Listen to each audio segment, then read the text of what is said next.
साधक की कुंडलिनी जाग जाती है, उसका भाग्य जाग जाती है। और कुंडली जागरण में कुंडली की सारी जो शक्तियां हैं वो हमारे मेरुदंड में है। ये मेरुदंड यहाँ से विशुद्ध चक्र से लेकर के मूलाधार तक, ये मूलाधार से स्वाधिष्ठान षटचक्र है इस मेरुदंड के अंदर। इसके अंदर जो है मूलाधार नीचे, दूसरा स्वाधिष्ठान, तीसरा मणिपुर, चौथा अनाहत, पांचवा विशुद्ध। ये पांच जो चक्र है वो इस मेरुदंड में स्थित है। और 33 कशोरिकाएं हैं मेरुदंड के अंदर। और मेरुदंड का नीचे का जो भाग है जो मूलाधार में है उसके 4 भाग हो जाते हैं। जो ये हमारा नीचे ये मूलाधार, इसके अंदर जो मेरुदंड आता है तो उसके 4 भाग हो जाते हैं, लेकिन चारों जुड़े हुए रहते हैं। और चारों जुड़े रहते हैं कली के समान, जैसे फूल की कली होती है उसके समान वो दिखाई देते हैं, जिसको कंद कहते हैं। क्या कहते हैं? जिसको कॉक्सिस अंग्रेजी में कहते हैं। क्या कहते हैं? जिसको कॉक्सिस अंग्रेजी में कहते हैं। और हिंदी में स्वयंभू लिंग कहते हैं। क्या कहते हैं? हिंदी में जिसको स्वयंभू लिंग कहते हैं। ये जो है इसमें जितने भी शक्तियां हैं वो सभी कुंडली की जितनी भी शक्तियां हैं वो सब इस मेरुदंड के अंदर भरी हुई। तो हमें ये मूलाधार सबसे नीचे 7 चक्र है ना, उन 7 चक्र, ये मेरुदंड तक तो 5 चक्र ही है सहस्त्र विशुद्ध तक, लेकिन आगे 2 चक्र और हैं। एक तो आज्ञा चक्र, ये जो है मस्तिष्क का अग्नि, ये पूरा मस्तिष्क है, इसका अग्रिम भाग ये है यहाँ पर जो है ये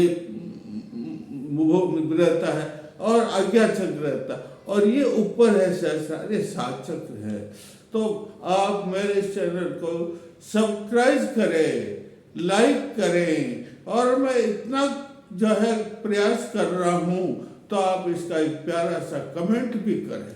तो ये जो है हमारा मेरुदंड के अंदर 5 चक्र है। उन 5 चक्र के अंदर सबसे नीचे मूलाधार है। मूलाधार का मतलब क्या? मूल प्लस आधार। मूल का मतलब जड़ और आधार का मतलब सहारा, सपोर्ट जिसे कहते हैं, वो इसका मतलब होता है। अरे भाई, ये मूलाधार और ये षटचक्र, ये सब जो है सूक्ष्म शरीर में। कौन से शरीर में?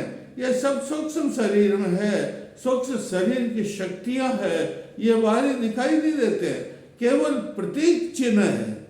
क्या है इसमें? केवल प्रतीक चिन्ह है। वो प्रतीक चिन्ह जो है दिखाई देते हैं। इसलिए आप हे साधकों, आप इसकी साधना करो, और साधना करने से आपको सब सिद्धियां प्राप्त हो जाएगी। देखो शास्त्रों में लिखा हुआ, ये कैसे एक समुद्र मंथन लिखा हुआ ना, समुद्र मंथन हुआ था। समुद्र मंथन के अंदर क्या हुआ था? देवताओं ने जो शेषनाग को रस्सी बना दी, सुमेरु पर्वत है उसको जो है मंथनी बना दिया। और इसका भार किसके ऊपर? अरे कूर्म के ऊपर। कूर्म किसे कहते हैं? काछुए को। कछुआ होता है नहीं, कच्छप अवतार, वो उसके ऊपर दिया है इसका, और सारा भार उसके ऊपर था। फिर देवताओं ने ये यूं मंथन किया था तो 14 रत्न निकले। कहना मतलब सारा भार किसके ऊपर था? कच्छप के ऊपर। उसी प्रकार इस मेरुदंड की सारी शक्तियां जो है मूलाधार के ऊपर है, और मूला कूर्म के ऊपर स्वयं लिंग के ऊपर है। और स्वयं लिंग को कंद भी कहते हैं। क्या कहते हैं? काम बीज भी कहते हैं। क्या कहते हैं? और कूर्म कच्छप का रूप भी कहते हैं भाई। तो इसका सबसे जो है 6 चक्र है। कितने चक्र है? और 6 चक्रों में जो शक्तियां कहते हैं कि निष्क्रिय रहते हैं। जब कुंडली 3.5 फेरे खा करके स्वयं को लिंग के लिपटी हुई रहती है तो निष्क्रिय रहती, शीतल रहती है। लेकिन जब इसको झकझोर दिया जाता है, कैसे झकझोरते हैं? 49 प्रकार के पवन हैं, वो 49 प्रकार के पवनों को बिल्कुल एक कर देते हैं और फिर जोर का झटका लगा देते हैं तो कुंडली क्या होती? जाग जाती। क्या हो जाती?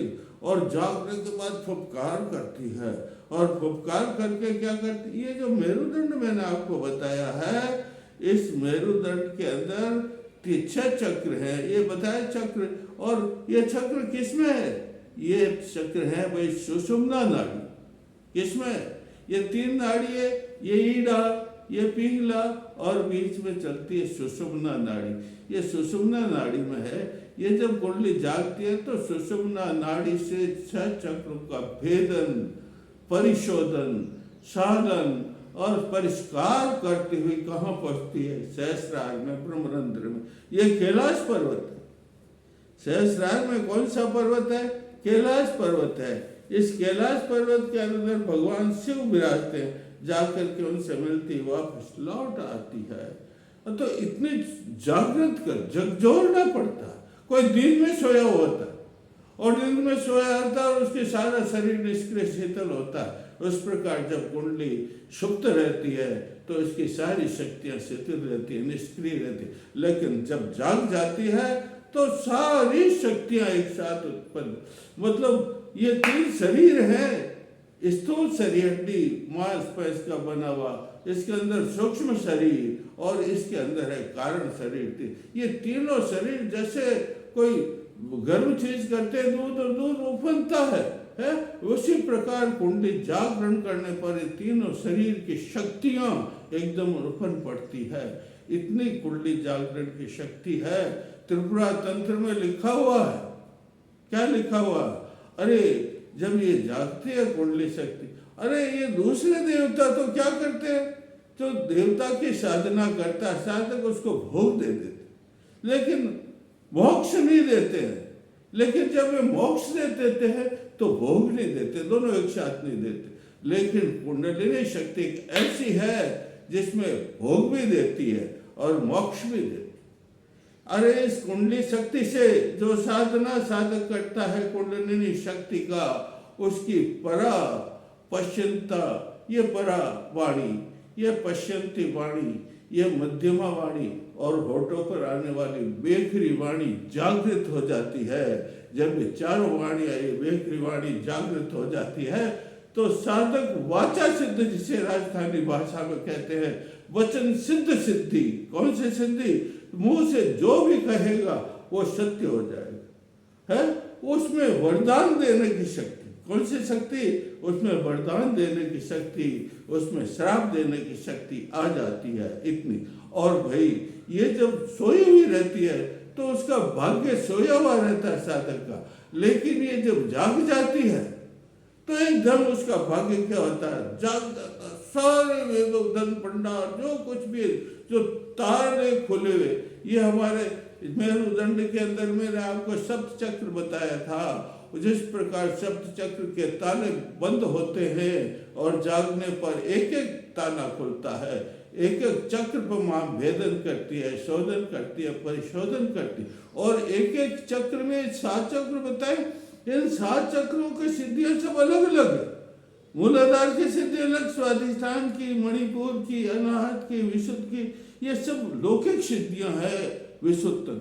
और लेकिन आगे स्वर्गीय सिद्धियां, भौतिक सिद्धियां तो यहाँ तक ही है, लेकिन आगे आत्मात्मिक सिद्धियां होती है या आध्यात्मिक सिद्धियां प्राप्त हो जाती है। और दिव्य दृष्टि क्या प्राप्त होती है? अरे जब माँ कुंडलिनी जाग जाती है, माँ साधक के ऊपर प्रसन्न हो जाती है, तो इस आज्ञा चक्र के अंदर प्यूट्यूटरी, ये 2 है कि नहीं? 2 दल होते हैं आज्ञा चक्र में। आज्ञा चक्र 2 दल पद में, आज्ञा चक्र के पद में 2 दल प्यूट्यूटरी ये कहते हैं अंग्रेजी में इसको। और ये जो है 2 दल होते हैं। इन 2 दल के ऊपर ह्रम शम 2 अक्षर की साधना करनी पड़ती। तो इससे दिव्य दृष्टि एक ही है। ये जो खेचरी विद्या, कौन सी खेचरी जो मुद्रा करनी पड़ती है, और उससे जो है कौन सी सिद्धि प्राप्त? दिव्य दृष्टि। कौन सी प्राप्त हो जाती? दिव्य दृष्टि प्राप्त होने से जो हमारे अंतराल में, अंतराल का मतलब हमारे सूक्ष्म शरीर में जो शक्तियां हैं, उन शक्तियों का दिग्दर्शन हो जाता है, उन शक्तियों को सब दिखाई दे देता है। इतनी सिद्धियां उसमें प्राप्त हो जाती साधक। इसलिए इसने कहा है पतंजलि ने, सतत अभ्यास। अरे भाई तुम सतत अभ्यास करो। सतत अभ्यास करने से आप जो है इसका सतत अभ्यास करो, मंत्र भी जप करो। मैं रोज एक एक मंत्र बता देता हूँ, इन 6 चक्रों का एक एक मंत्र बता देता हूँ। मूलाधार चैतन्य कुरकुर स्वाहा। मूलाधार ऐसे बढ़ जाए, बिल्कुल ये सीधा होना चाहिए। अगर सीधा नहीं होता, आंख इधर उधर नहीं होना चाहिए, गर्दन भी इधर उधर नहीं होना चाहिए, आपका आसन भी शुद्ध होना चाहिए, जमीन भी ऊंची नीची नहीं होनी चाहिए। बस स्थान पर आप बैठ जाए। सामग्री सब पूजा की सदा दीजिए। और मूलाधार चैतन्य करने के लिए मूलाधार चैतन्य कुरकुर स्वाहा, मूलाधार चैतन्य कुरकुर स्वाहा। स्वादिष्ठान के लिए स्वादिष्ठान चैतन्य कुरकुर स्वाहा, स्वादिष्ठान चैतन्य कुरकुर स्वाहा। मणिपुर के लिए मणिपद में होम फट, मणिपद में होम फट। ये अनाहत के लिए अनाहा जागृतम कुरकुर स्वाहा, अनाहत चेतन जागृत कुरकुर स्वाहा, विशुद्ध जागृत चेतन कुरकुर। 6 चक्र चेतन करने के लिए आपको 6 चक्रों के मंत्र बताए हूँ। रोज एक एक मंत्र बताऊंगा आपको। आप साधना तो आप करोगे, सतत करोगे, शीतल नहीं होना। जितनी आप साधना करोगे, साधना 4 प्रकार की होती। एक तीव्र संवेगा, पंतजलि ने लिखा है, जिसकी तीव्र साधना होगी उसको शीघ्र मिल जाएगा। जो मध्यम करेगा मध्यम शक्ति मिलेगी, जो अधिमात्र करेगा अधिक से अधिक उच्च मात्रा मिलेगी। और ईश्वर प्रणिधानम पंतजलि ने लिखा है, जो अपने इष्ट में कुंडली लिखे तो करना ही है, लेकिन कुंडली के साथ एक मंत्र इष्ट का भी जपे। सबसे पहले एक बार, रोज नहीं। कुंडली का तो रोज जपना पड़ता है, लेकिन एक बार इष्ट का मंत्र जपने से जो है सब इसका उद्धार, कुंडली जागृत हो जाती है। इसलिए आप जो है हमेशा सतत कुंडली जागरण की तपस्या करते रहे, आपको सिद्धि प्राप्त हो गया। अथर्ववेद में लिखा हुआ, हे कुंडली माता तुम जागृत हो जाओ, तुम जागृत होकर के मुझे तेज, मेरे शरीर में तेज, मेरे शरीर में प्रकाश, मेरे शरीर में बल, मेरे शरीर में पराक्रम, और मेरे शरीर में जैसे तुझ में ओजस है वैसे मेरा शरीर भी बन जाए। अब यजुर्वेद में लिखा है, जिस प्रकार आप माँ है, आप उसी प्रकार मैं भी बन जाऊं आपकी। हे माँ, तुम ममतामय माँ है, तेरी कृपा हो जाए और मेरी तुम जाग जाए, मेरे 6 चक्र और मुझे सिद्धियां प्राप्त हो जाए। अब मैं आपको कल बताऊंगा और भी आगे। बोले जय श्री राम।